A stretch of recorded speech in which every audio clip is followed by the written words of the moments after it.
Hello students, welcome on sharp B Gurukul. आज के session में हम स्टार्ट करने वाले हैं एक्सरसाइज 6.1। 6.1 किस पे बेस्ड थी? वर्टिकली अपोजिट एंगल पे, linear pair of angles, complementary angles, supplementary angles, ये सारी चीजें क्या है हम पिछली वीडियो में बहुत अच्छे से डिस्कस कर चुके हैं। ये पूरे क्वेश्चन है ना, vertically opposite angle, linear pair of angle, इन्हीं पे बेस ये सारे क्वेश्चन है। कॉम्प्लीमेंट्री एंगल, सप्लीमेंट्री एंगल, ये सारे इन पे बेस है। 6.1 के सारे क्वेश्चन इन्हीं पे बेस हैं। और कोई यार नया स्टूडेंट है, इस वीडियो को पहली बार देख रहा है, तो इस वीडियो को देखने के बाद एक और प्ले लिस्ट में जाके प्रीवियस वीडियो जरूर देखना। उससे क्या होगा, आपकी बेसिक कॉन्सेप्ट्स क्लियर होंगे कि आखिर वर्टिकली अपोजिट एंगल इक्वल क्यों होते हैं, लीनियर पेयर ऑफ एंगल का सम 180 डिग्री क्यों होता है, 170 या 200 क्यों नहीं होता है, सप्लीमेंट्री एंगल क्या होते हैं, लाइन सेगमेंट क्या होती है, रे क्या होती है, एक एंगल क्या होता है, उसमें आर्म्स क्या होती हैं, वर्टेक्स क्या होता है, ये सारी चीजें बहुत अच्छे से डिस्कस की हैं मैंने, और प्रीवियस वीडियो में जाके बहुत अच्छे से आप देख सकते हो उनको। ठीक है, अब बात करते हैं इस क्वेश्चन की। फर्स्ट क्वेश्चन क्या कह रहा है हमारा, देखते हैं। एक लाइन क्या दे रखी है, ए बी। दूसरी लाइन कौन सी है, सी डी। ये क्या कर रही है, इंटरसेक्ट कर रही है। देखो पॉइंट ओ पे क्या कर रही है, पॉइंट ओ पे ये लाइन क्या कर रही है, इंटरसेक्ट कर रही है इस वाले पॉइंट पे। पॉइंट ओ पे दोनों लाइन क्या कर रही है, इंटरसेक्शन। और मैंने इंटरसेक्शन लाइन में आपको पढ़ाया था, जिस पॉइंट पे दो लाइन क्या करती है, इंटरसेक्ट करती हैं, वो क्या कहलाता है, पॉइंट ऑफ इंटरसेक्शन। क्या कहलाता है, पॉइंट ऑफ इंटरसेक्शन। यहां पे ओ क्या है, पॉइंट ऑफ इंटरसेक्शन है। ठीक है, अब उसने रिलेशन क्या दे रखा है, कोण AOC प्लस कोण BOE इक्वल टू कितना दिया है, 70 डिग्री। कोण AOC और BOE का सम कितना दे रखा है उसने, 70 डिग्री। एंगल AOC कौन सा है, ये वाला। ठीक है, AOC। और एंगल BOE कौन सा है, BOE, ए वाला एंगल। इनका सम कितना दे रखा है उसने, angle AOC plus angle BOE equal to 70 degree. ये क्या है, गिवन। जो गिवन डेटा है वो हमने लिख लिया। और ये क्या दे रखा है, एंगल BOD कितना दे रखा है, 40 डिग्री। प्रीवियस वीडियो मैंने आपको बहुत अच्छे से समझाया था, जब टू लाइंस इंटरसेक्ट करती हैं तो वर्टिकली अपोजिट एंगल्स क्या होते हैं, equal.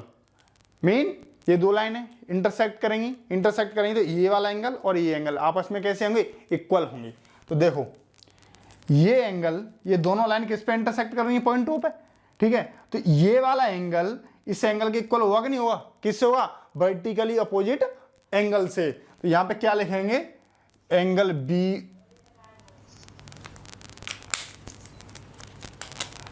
BOD equal to angle AOC। किससे, वर्टिकली अपोजिट एंगल से। यहां ब्रैकेट में लिख देंगे वर्टिकली अपोजिट एंगल से, VOP लिख देंगे इसको। क्या लिख देंगे, VOP, वर्टिकली अपोजिट एंगल से। तो कोण AOC इक्वल कितना हो गया, 40 डिग्री। ठीक है, किससे हो गया, वर्टिकली अपोजिट एंगल से।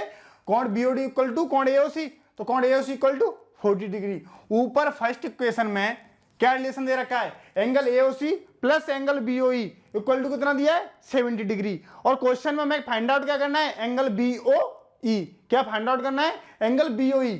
तो एंगल AOC का कितना रख देंगे, 40 degree plus angle BOE equal to 70 degree. ठीक है, तो एंगल BOE इक्वल टू कितना हो गया, 70 माइनस 40। तो एंगल BOE कितना हो गया, 30 डिग्री। कितना हो गया एंगल BOE, 30 डिग्री। एक बार फिर से समझो, लाइन AB और CD इंटरसेक्ट किस पे कर रही हैं, पॉइंट O पे। जब दो लाइन किसी पॉइंट पे इंटरसेक्ट करती हैं, जिस पॉइंट पे इंटरसेक्ट करती हैं वो क्या कहलाता है, पॉइंट ऑफ इंटरसेक्शन। तो यहां पे O क्या हो गया, O हो गया पॉइंट ऑफ इंटरसेक्शन। जब लाइनें इंटरसेक्ट करती हैं तो ये दोनों वर्टिकली अपोजिट एंगल कैसे होते हैं, इक्वल होते हैं। तो ये एक एंगल BOD कितना दिया है, 40 डिग्री दिया है ना। लाइन इस पे इंटरसेक्ट कर रही है तो एंगल BOD किसके इक्वल होगा, एंगल AOC के। ठीक है, तो angle AOC equal to 40 degree. Question में रिलेशन क्या दे रखा है, angle AOC plus angle BOE equal to 70 degree. ठीक है, इस रिलेशन में AOC की इक्वल कितना रख दिया, 40 degree plus angle BOE equal to 70 degree. Angle BOE equal to 70 minus इधर जाएगी 40 तो माइनस की, angle B O equal to 30 degree. Second क्या पूछ रखा है इसने, reflex angle of COE. Reflex angle क्या होता है, देखो सीओई मतलब इसका क्या निकालना है हमें, रिफ्लेक्स एंगल निकालना है इसका। रिफ्लेक्स एंगल का मीन क्या होता है, रिफ्लेक्स एंगल का मीन होता है इसका रिफ्लेक्स एंगल निकालना है तो टोटल 360 में से इस एंगल को क्या कर देंगे हम, माइनस कर देंगे, तो इसका क्या आ जाएगा, रिफ्लेक्स एंगल आ जाएगा। सर्किल में टोटल कितना होता है, 360 डिग्री का होता है सर्किल, बहुत अच्छे से समझाया था मैंने, समझाया था ना, सर्किल 360 डिग्री का होता है, हाफ सर्किल 180 डिग्री का होता है, ठीक है, टोटल 360 डिग्री का है, ठीक है। किसका निकालना है, इसका निकालना है, एंगल सीओई का रिफ्लेक्स एंगल। रिफ्लेक्स एंगल कैसे निकालते हैं, जिस एंगल का रिफ्लेक्स एंगल निकालना होता है उस एंगल 360 में से उस एंगल को क्या कर देते हैं, माइनस कर देते हैं, तो उस एंगल का क्या निकल के आता है, रिफ्लेक्स एंगल निकल के आता है। देखो टोटल एंगल क्या करना है, रिफ्लेक्स एंगल सीओई का,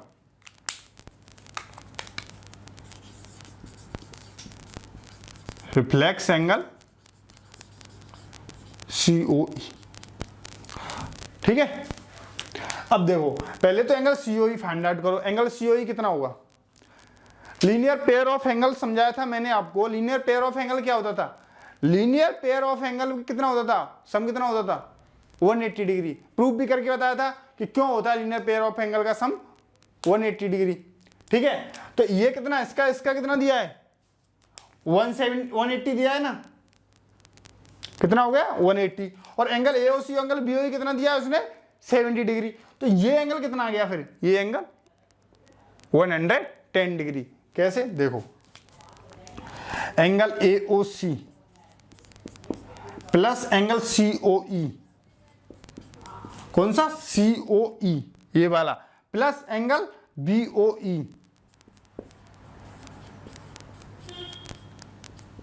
इक्वल टू 180 डिग्री। किससे, यहां पे ब्रैकेट में लिख देंगे लीनियर पेयर ऑफ एंगल से, लीनियर पेयर ऑफ एंगल से, ठीक है। कितना, इसमें एंगल एओसी और एंगल बीओई की वैल्यू कितनी दी है, 70 डिग्री को गिवन है ये, ठीक है। इसकी जगह क्या पुट कर देंगे 70 degree plus angle COE equal to 180 degree, तो एंगल सीओई इक्वल टू कितना आ गया,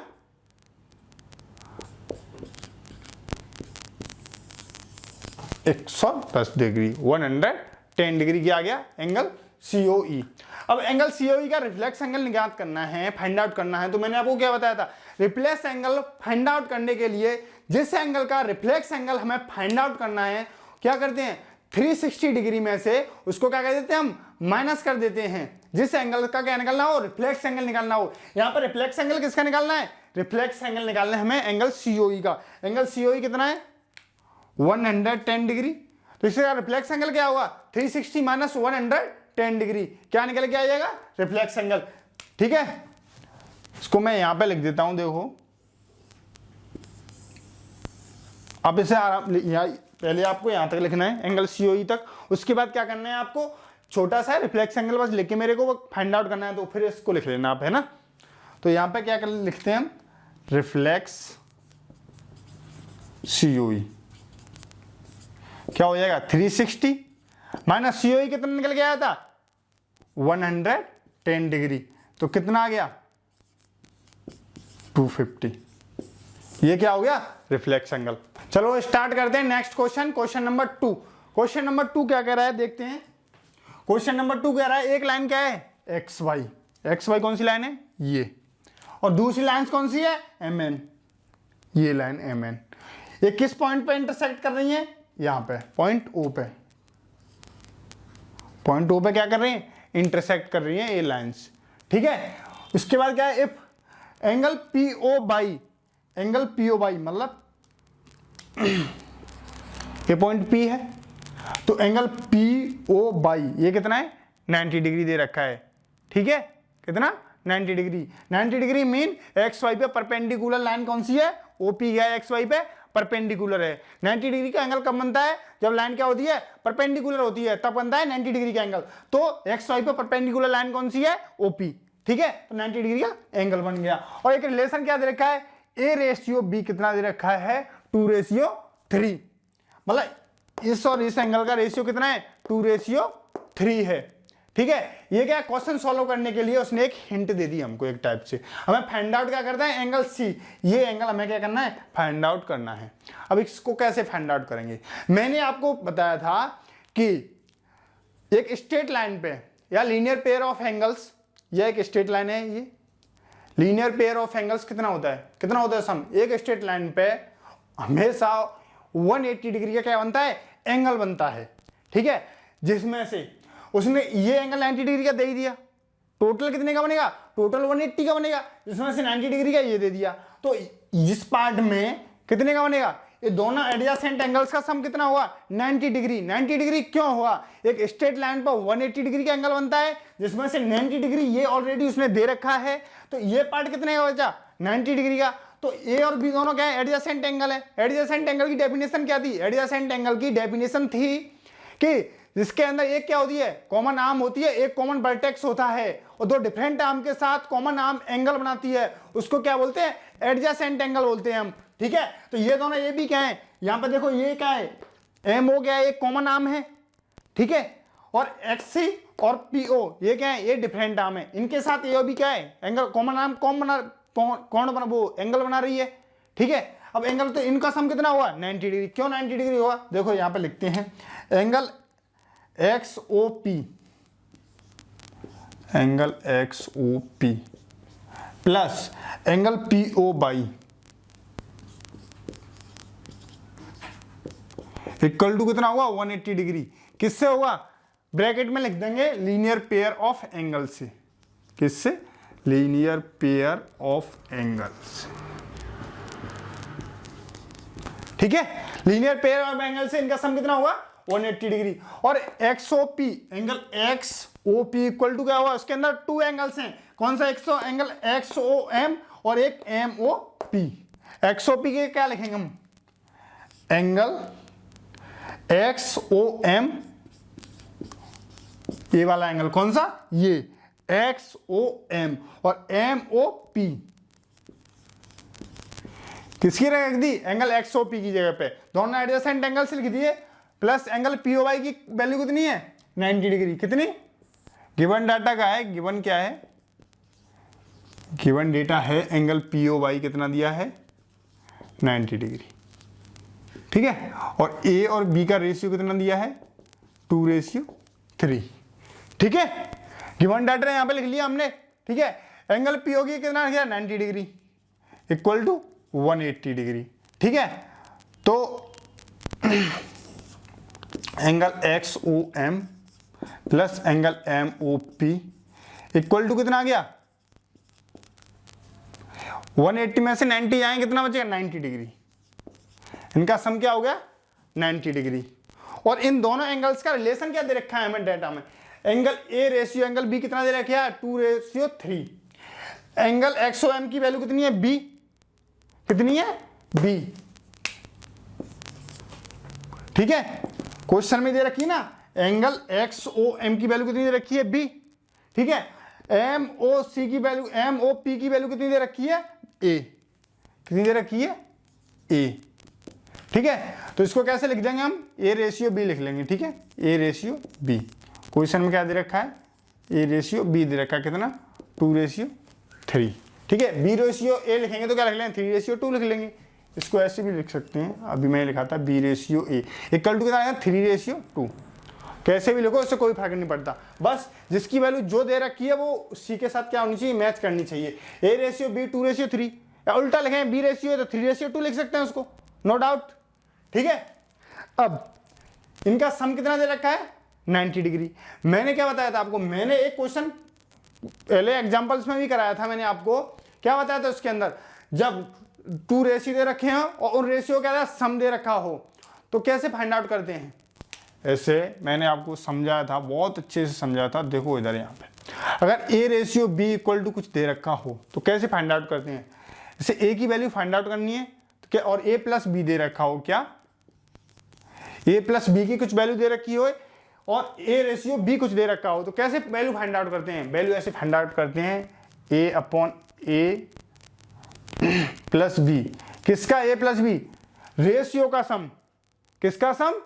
रेशियो का सम, और जो वैल्यू का सम इनटू ये ए प्लस बी। समझ में आया? ए प्लस बी ये क्या है? रेशियो का सम। किसका? रेशियो का सम। और मल्टीप्लाई में क्या? जो ए प्लस बी की वैल्यू दे रखी है। तो ऐसे ही यहां पे वैल्यू किसकी फाइंड आउट करनी है? ए की। ए की वैल्यू फाइंड आउट करनी है, तो ए की कितनी है? 2।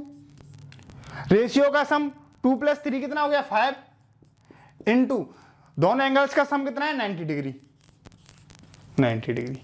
5 से 80, ठीक है, और 18 2 जा 36 डिग्री।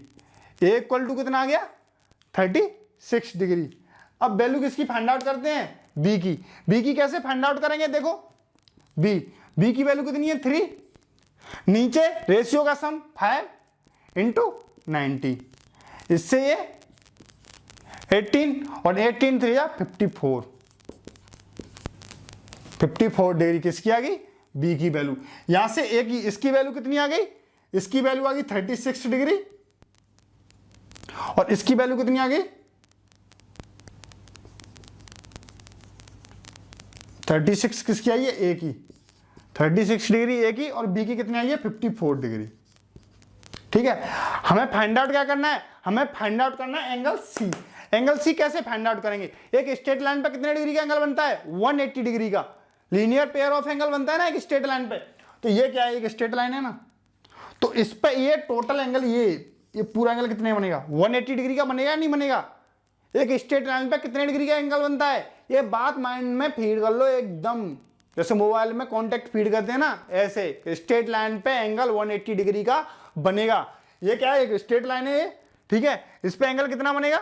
180 डिग्री का एंगल बनेगा इस पे, ठीक है। तो इसमें इसकी वैल्यू कितनी दे रखी है? 54 डिग्री दे रखी है।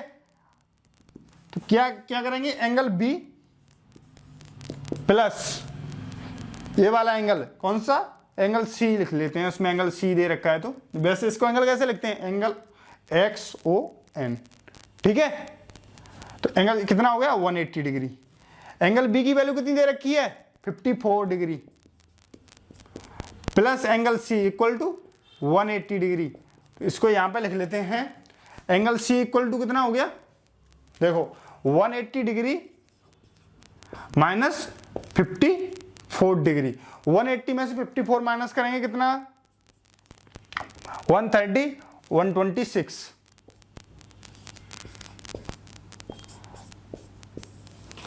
एंगल सी कितना आ गया? 126 डिग्री। ठीक है, कैसे फाइंड आउट किया? पता चल गया। इसमें ए और बी का रेशियो दे रखा था, रिलेशन दे रखा था। इधर ये एंगल 90 डिग्री का, इधर ये 90 का ही बचा, एडजेसेंट एंगल्स का सम। रेशियो से उनके एंगल ए और एंगल बी की वैल्यू फाइंड आउट कर ली। एंगल ए और एंगल बी की वैल्यू फाइंड आउट करने के बाद हमने देखा ये क्या है? एक स्ट्रेट लाइन है, ये भी एक स्ट्रेट लाइन, ये भी स्ट्रेट लाइन है, तो इस पर 180 डिग्री का बनेगा। ये भी एक क्या है? एक स्ट्रेट लाइन है, तो इस पर भी कितना बनेगा? 180 का क्या बनेगा? एंगल बनेगा, जिसमें से इस एंगल की वैल्यू कितनी दे रखी है? 54 डिग्री। तो इस एंगल की वैल्यू क्या करनी? फाइंड आउट करनी है। तो 180 में से 54 माइनस कर देंगे, एंगल सी की वैल्यू आ जाएगी। ठीक है, नोट डाउन करो।